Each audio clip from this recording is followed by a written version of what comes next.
Okay, welcome to another Happy Histories with Michael video. And today I brought you to my own manor. We're in Harrow-On-The-Hill to be precise. And I live just down there. And on a Sunday morning, when I'm in my little garden and everybody's quiet and the church bell here is ringing, I really count my blessings.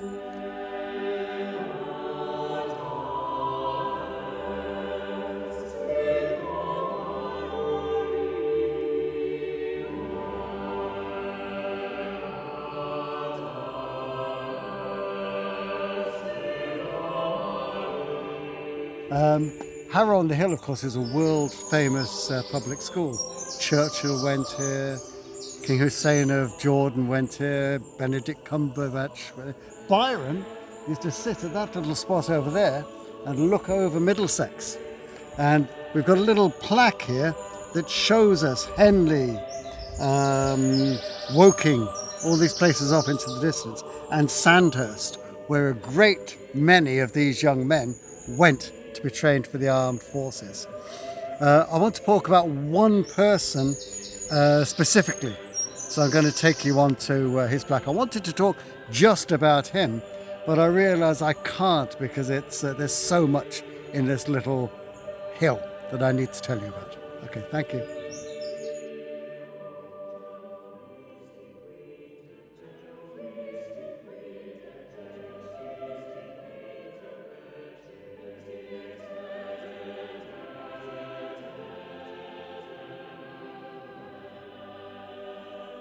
Okay, now I've brought you to St Mary's. This is the oldest building in Harrow. It's a Grade 1 listed building.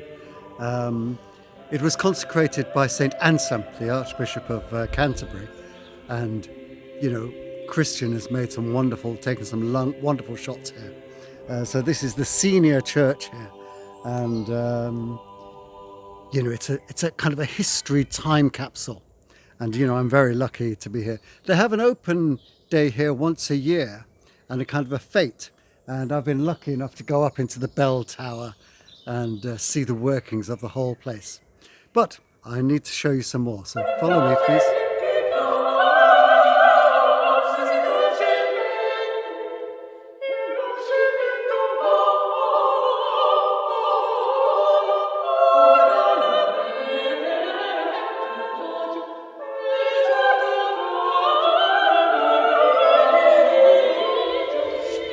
Okay, now I've just moved down just a little bit from St Mary's and we've got a bigger church here. When they built it, the headmaster or the person in charge of the building, he said we mustn't build a spire because St Mary's is the mother church here. It predated this by centuries, and they said, you know, we must respect this church, so we must have no spire. So there was no spire, but when this chap passed away, the people here, they really wanted a spire. So they put this spire up here and they named it after the person who said there must be no spire. Now, forgive me, but I have forgotten the name of that person, but it's a great story. The building next to it actually is the school library, magnificent building. But the reason I really wanted to make this a happy history tour was to tell you about this person here, Anthony Ashley Cooper, Lord Shaftesbury, the poor man's Earl, reforming Lord Shaftesbury, because he went to school here. He was from an aristocratic household, but he had a very, very tough upbringing, you know, very little love from either of his parents. But his housekeeper, Maria Mill, she adored him, and vice versa. And she used to read Bible stories to him and taught him prayer. And she actually started him on his religious journey, if you like. And when he was here, he witnessed something that really shook him. And he resolved at that time to try and alleviate the sufferings of the poor and the less advantaged. And as we go around the hill, I will tell you that story. Now, during the Elizabethan period, a man called John Lyons, he petitioned the Queen to build a school here. And he got permission, and he built this school here. Now, it was just that side there. This part here on the right, that was a later addition. And there was just one room, very dark and dingy and atmospheric. So atmospheric, in fact, that it was used as the classroom of Harry Potter and Hermione and so forth. And Christian is going to put a picture of there so you can see as it is normally and as it was in the film itself. Okay, right, let's move on.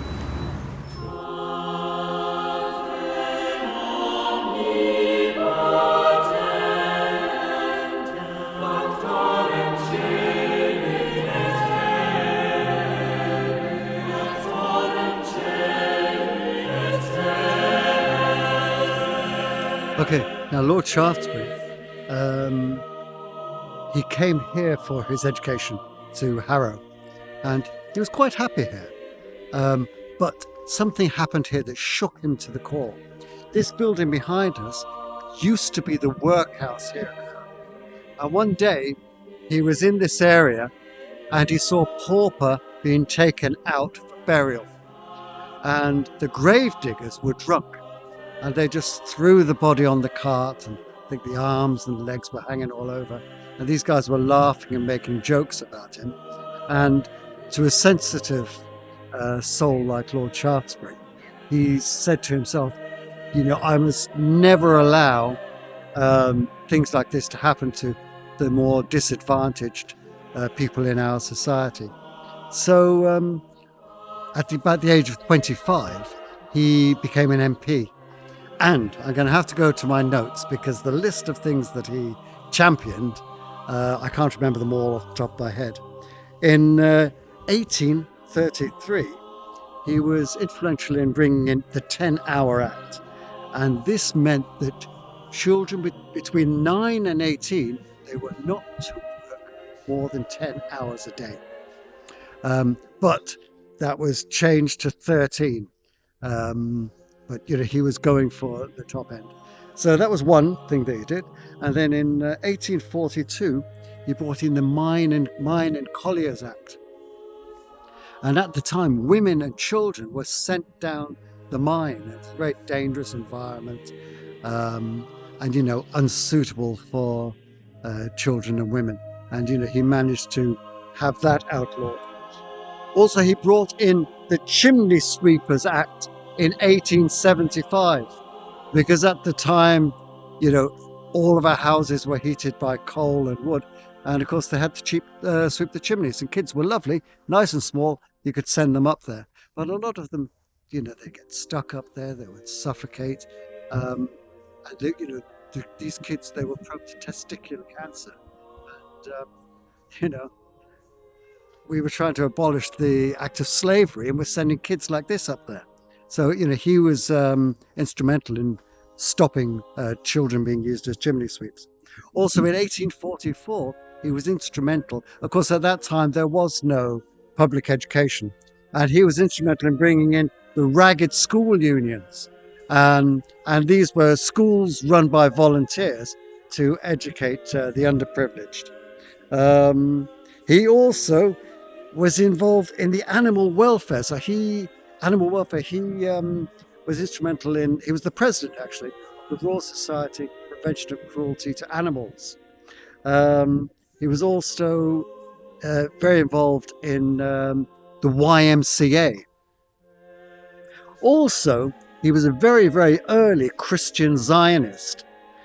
He wanted the Jewish people to return to their ancestral homeland. And he is the man who actually gave us the phrase, "A land without people for a people without land." But I think he would turn in his grave if he saw the pictures we have on our screens today. Also, he was the president for the suppression of the opium trade, and he championed all of these causes until the day that he died. And in fact, when he passed away, he had a big funeral, but the streets were lined with the poor, with shoeshine boys and road sweepers and so forth, because he was loved so much for his philanthropy. In fact, his biographer said, "No man has in fact ever done more to lessen the extent of human misery or to add more to the sum total of human happiness." Praise indeed. And in fact, in Piccadilly Circus, there is a statue erected to him. It is a statue of the god Anteros. A lot of people think that it's actually Eros, the god of sex and love, but in fact, this is the god of selfless charity. But here on the hill, there's in my mind, something that's hit me personally. There's a much better memorial in my view, and I'll take you there in a moment. Okay, now whilst I was here, I couldn't miss showing you the smallest house in Middlesex. Now I'm short, I'm only 5'6", but how tall are you? 6'2", yeah. Yeah, but actually, come a little bit further forward. Yeah, that gives you an idea of the size of this house. Now we are halfway up Harrow-On-The-Hill, or are we halfway down? I always remember it as being up because I live just down the road there. When my little boy was young, this was his primary school. So I'd have to walk up this hill and traipse down it every day, taking my little boy backwards and forwards to school. And in all that time, I was unaware of the historic connection of this building with Lord Shaftesbury. Like all Harrovians, Lord Shaftesbury enrolled his son in Harrow School when he was little. But the poor boy, when he was 16 years of age, he died. Naturally, Lord Shaftesbury was grief-stricken, but also the boys in the school. They loved Shaftesbury and they loved his son. And they had a whip round with their parents and they raised £600 for the building of this school here. And all the time I was taking my little boy here, I didn't realize this. But actually, when you go in, on the far wall, there is a memorial that outlines this short history. And that is the end of this little history about Lord Shaftesbury. I hope you've enjoyed it, and keep an eye out for more videos.